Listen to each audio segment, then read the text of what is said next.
Is Japan today in a position to lead some of these initiatives? If you look at what's going on today about the Chinese pressure on the Japanese yen, in a way, Japan has been isolated in terms of how it can respond to some of these challenges. I mean, the U.S. is not necessarily helping Japan in that sense. So if Japan were to initiate any dialogue, any mechanism for responding to Chinese challenges, you might find yourself alone. Do you find that Japan is increasingly isolated in terms of shaping what? Well, as I said, quite unfortunate. We have a sort of period of time in which change is taking place in terms of the governing structure in Japan. DPJ, new political party who runs the nation, is inexperienced. So it takes some time for us to consolidate the sort of method for us to talk about all those initiatives. But I would very much hope that this will be the case. But mind you, I think Japan has strength, like the technological advancement, like the the soft power elements of all this. And I think there should be a kind of win-win situation. We cannot be a large power in terms of scale, but we can be very strong power in terms of technology, in terms of know-hows, in terms of managerial skill, and all sorts of things. So I think Japan must take some initiative in relation to a kind of stability of the region, devices to get the sense that technocrats such as yourself, and with a very clear and broad idea of the world, you sort of have a sense of what needs to be done, and Japan needs to keep moving down the road of liberalization. What issues do you have selling those ideas internally, to the political parties, to the ground? And what sort of resistance do you see? Or is there a broad consensus already starting to form in terms of where Japan should be moving on a number of areas? No, not a broad consensus achieved, because you still have those vested interests, like agricultural interest. Japan is known for shortage of the food and also thing, and Japan self-sufficiency rate is only 38% or so. Japan would have to import all those food, but yet Japan has awfully inefficient agricultural sector. Therefore, for rice, you have a huge tariff to protect Japanese agricultural employment. But there would have to be a new type of agricultural policy so that we can sort of create win-win again with the rest of the world as well to develop more efficient agricultural type thing. But yet, yes, indeed, there is strong resistance. Right. Yes. The agenda is on the table. Agenda is on the table. DPJ is moving toward the end of much more liberalized agricultural sector and also thing, but with a strong sort of resistance from the agricultural sector. Therefore, I think there would have to be a stronger push.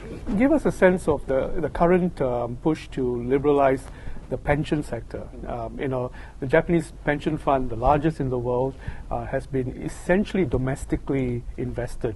In fact, there's a kind of a complete circle in terms of how the resources are essentially domestically invested. What will it take for them to start becoming more liberal in terms of looking at high-yielding assets outside? Yeah, I know. I mean, Japan runs huge deficit, budgetary deficit.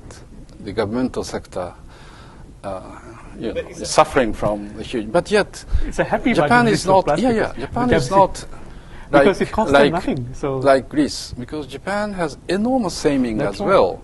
People talk about the need for a raise in the consumption tax, but yet, indeed, the current deficit is being financed by domestic sort of resources the people has. So Japan is, in a sense, a better situation than some of the nations in the world, like Greece, who was not able to sort of cover the deficit. Yeah, but yet you cannot run this, endlessly. There is a limit to the Japanese domestic resources. So indeed, you are right in saying that there is a need for. How do you think the pension reform will work itself out? Because they tried to do that with the postal banking sector, and that didn't work. There was pushback, right? And so, where's the pushback coming from, and at which point will the pension reforms really take place? Well, I think it's all a question of the need for introducing a new growth-oriented structure, because we talk about the need for reform of pension sector, but yet you have large vested interest as well, and postal saving, as you say, is being pushed back. People are concerned about unemployment. There's a large reservoir for unemployment. So I think the key policy on the part of Japan to deal with all this question, like the pension system, the medical system, is Japan, the government, able to produce new growth sector? And people talk about the investment into environment, soft technology. People talk about all this service-oriented industry. So I think Japan's future is very much dependent upon the success of creating new growth sector. You pointed out a very interesting word that's not used in Japan very much, the word growth. At which point do you think the word growth will become a political party's, a successful call? This has become the central theme for the debate, policy debate in the DPJ and LDP as well. What should be the growth sector for Japan? And they are talking about new elements like environment and also things. There are two things. One is this new investment field. The other one is the need for us to be more open in terms of the sort of region. Let's consider Chinese demand, Indian demand as the demand for East Asia as a whole. Let Japan sort of take this opportunity for considering about making advantage of this huge growth in India and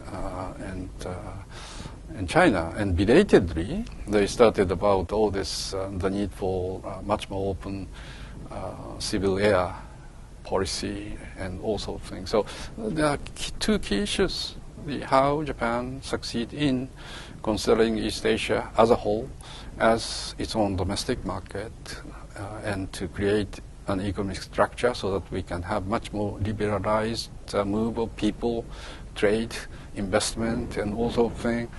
And at the same time, how to find the right investment field. All good stuff. How do we, the people outside Japan, know that that move has already started and it will be? Well, I think it may, for the rest of the world, should be seen by the result, because Japan itself will go down if Japan cannot sort of pursue that new direction. And you would know that Japan is going to go down to further reduction of the strength. But that has been Japanese history, hasn't it? It's several points in the history it goes down before it finds. We shall bounce back. Professor Tanaka, thank you very much. Thanks very much. Thank you.